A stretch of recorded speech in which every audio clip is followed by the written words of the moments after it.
Banyak banget nih berita tentang donor darah. Emang donor darah sepenting itu? Iya dong, donor darah itu penting banget loh. Ayo kita tonton video ini untuk informasi lebih lanjut.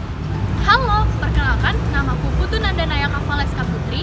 Aku merupakan perwakilan dari tim B SMA Negeri 1 Singaraja. Pada video kali ini, aku akan menjelaskan tentang donor darah sukarela atau yang biasa disebut dengan DORAS. Sebelum itu, alangkah baiknya jika kita tahu apa sih itu darah.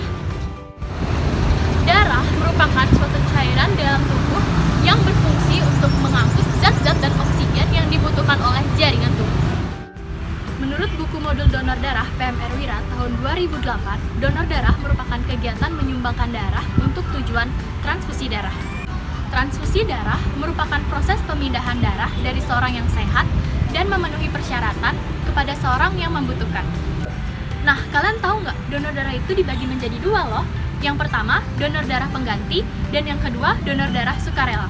Donor darah pengganti artinya kita diminta untuk memberikan darah kita kepada seseorang yang kita ketahui. Donor darah sukarela artinya kita memberikan darah kita secara sukarela tanpa mengetahui untuk siapa darah kita diberikan. Ketika kita mendonorkan darah kita, darah yang kita donorkan tersebut akan melalui serangkaian pengujian kesehatan untuk mengetahui apakah darah tersebut layak atau tidaknya diberikan kepada orang lain. Lalu, siapa saja sih yang bisa mendonorkan darahnya? Aku, kamu, kita semua bisa mendonorkan darah kita asal memenuhi syarat-syarat sebagai berikut. Yang pertama, baik pria maupun wanita berusia 17-60 tahun dengan berat badan minimal 45 kg. Yang kedua, memiliki tekanan darah sistolik 100-180 mm per Hg dan tekanan darah diastolik 50-100 mm per Hg. Yang ketiga, sehat secara jasmani maupun rohani. Yang keempat, tidak menderita penyakit yang dapat disebarkan melalui darah seperti penyakit jantung, penyakit hati, penyakit paru, dan lain sebagainya.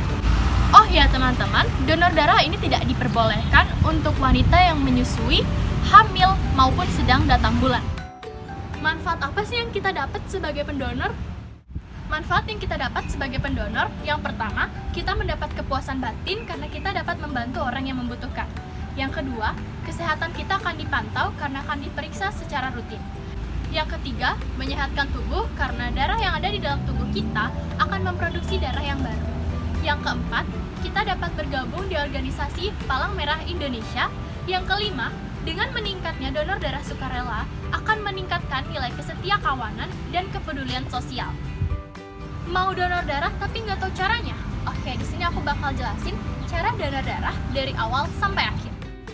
Yang pertama, pendonor dapat datang ke unit donor darah terdekat. Setelah itu, pendonor dapat mengisi formulir dan riwayat kesehatan. Setelah mengisi formulir dan riwayat kesehatan, akan ada petugas yang memeriksa kesehatan pendonor pada saat itu. Apakah pendonor memenuhi persyaratan atau tidak? Jika pendonor memenuhi persyaratan yang ada, pendonor akan diarahkan ke asisten transfusi darah yang terampil untuk diambil darahnya dengan estimasi waktu kurang lebih 5-10 menit saja.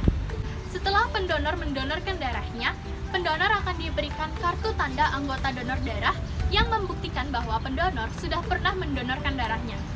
Ingat ya teman-teman, jika sudah mendonorkan darahnya, agar segera datang lagi 2,5-3 bulan setelah mendonorkan darahnya untuk didonorkan lagi.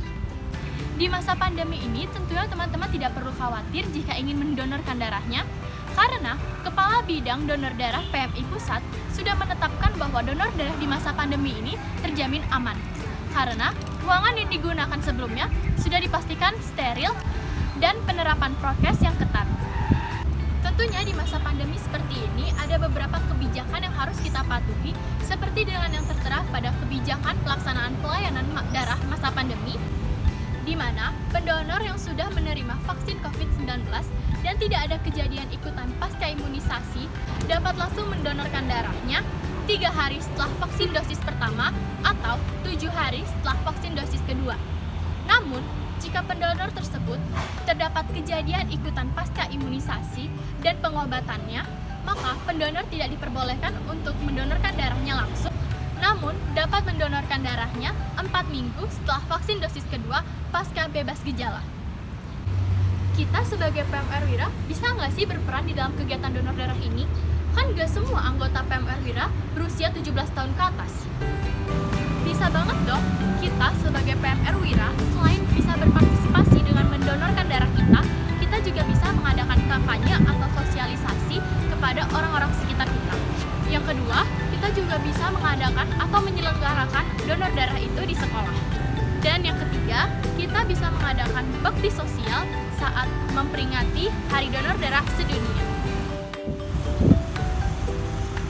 Nah, itu dia informasi seputar donor darah yang bisa aku sampaikan. Semoga bermanfaat. Ayo donorkan darah kalian, karena setetes darah kalian bermanfaat untuk sesama.